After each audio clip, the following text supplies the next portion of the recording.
आज जो award function आम्ही ठेवला आहे तो ग्लोबल इंटरनॅशनल फाउंडेशनच्या माध्यमातून क्रांतीसूर्य ज्योतिबा फुले आणि डॉक्टर बाबासाहेब आंबेडकर यांच्या जयंतीनिमित्त याच महापुरुषांच्या नावाने आपण ठेवलेलं आहे.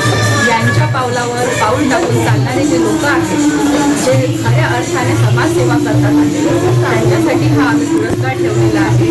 कारण आम्ही ज्या प्रकारे वर्क करतो जर आम्हाला कोणी मोटिवेट केलं तर आम्ही त्याच उत्साहाने करू शकतो. असाच उत्साह त्यांच्यामध्ये भरून राहावा आणि त्यांनी जोमाने सोशल वर्क करावं यासाठी हा कार्यक्रम घेण्यात आलेला आहे. आज इथे आम्ही एकंदरीत 100 ते 150 लोकांना अवॉर्ड दिलेले आहेत. कुठल्या क्षेत्रातले होते?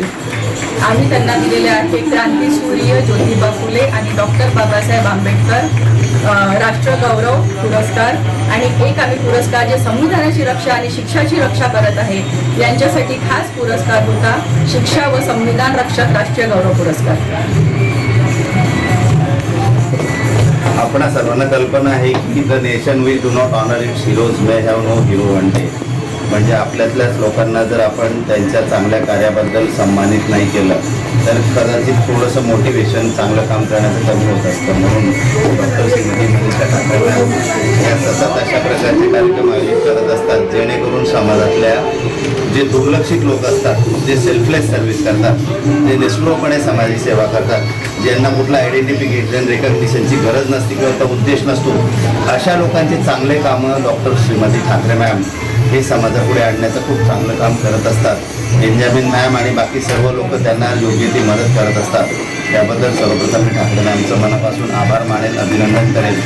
आणि ज्या ज्या लोकांना आज वेगळ्या वेगळ्या क्षेत्रामध्ये कला असेल, साहित्य असेल, वाणिज्य असेल, बाकी सोशल सर्व्हिसेस असतील, या क्षेत्रामध्ये ज्यांना ज्यांना अवॉर्ड मिळालेला आहे त्यांचं सर्वांचं मी अभिनंदन करेल.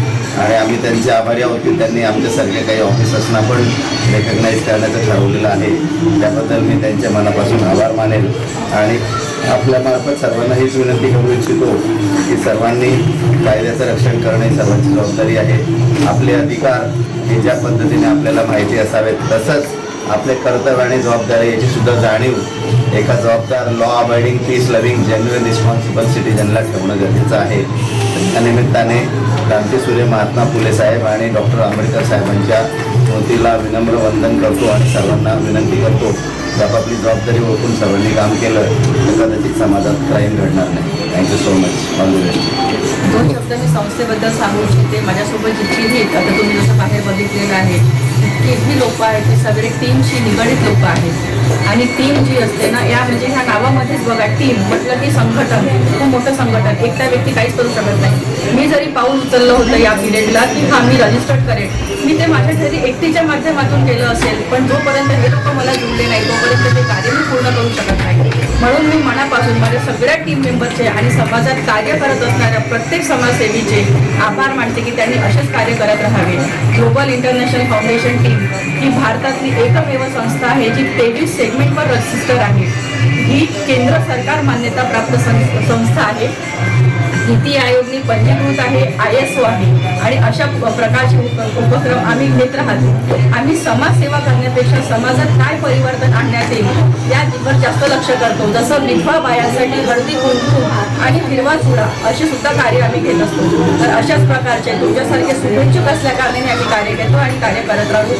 सोबत सगळ्यांचंच आम्हाला म्हणजे मदत असणारे आणि नसणारे सगळ्यांचेच टीचर्स फील्डला असणारे सगळ्याच फील्डला असणारे लोक आमच्या सोबत आहे म्हणून आम्ही कार्य करू शकतो. धन्यवाद. समाजसेवांना आव्हान मला हेच म्हणायचे आहे की समाजसेवक जे आहे त्यांनी कुठल्याच प्रकारचा स्वार्थ न ठेवता, कारण बघा समाजसेवा म्हटलं की तिथे तुम्हाला सेवा देणे आहे त्या मोबदल्यात तुम्हाला काही नाही मिळणार. पण जे लोकांच्या चेहऱ्यावर आनंद हसू येतो ना तुमच्या काही केल्याने तेच तुमची कमाई असते, तीच तुमची खरी कमाई आहे, तीच तुम्हाला मिळणार. आणि ते जर तुमच्या मनामध्ये असेल तर तुम्ही समाजकार्य करू शकता. तुम्ही स्वतःला समाजकार्यकर्ता म्हणून घेऊ शकता.